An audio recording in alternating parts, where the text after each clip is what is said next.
Ces collégiens et collégiennes de 3e sont réunis pour travailler sur les derniers détails de leur création.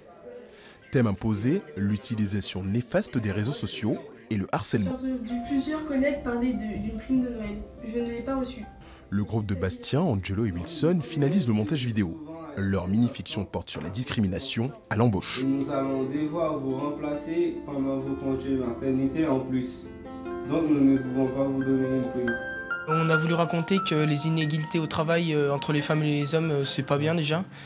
Et puis c'est pas normal, parce que s'ils ont un même niveau d'études, ils doivent avoir le même salaire.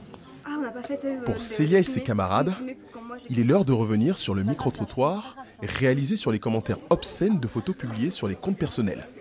Une initiative utile pour leurs années futures. Beaucoup de personnes trouvent qu'effectivement les filles sont plus souvent harcelées ou injuriées. La personne, elle peut pas se défendre et celle qui a attaqué, on peut pas toujours savoir ce qu'elle a fait réellement en fait. Donc, tu poursuis. Je pensais qu'après ça, ils arrêteraient de s'en prendre à moi. Mais j'étais loin de me douter que presque tout le collège était au courant. Je ne savais pas pourquoi Evan recevait des compliments pour sa première fois, alors que moi je me faisais insulter de plus. Pardon de ne pas t'avoir défendu. J'avais peur qu'on se moque de moi. J'ai été stupide. On l'a fait ensemble, alors on va rester ensemble. L'idée a été très bien reçue dès le départ. Ils avaient le sentiment qu'il n'y avait pas à se battre pour développer cette égalité, mais ils ont pris conscience de certaines réalités. Le collège de Chagny est allé plus loin.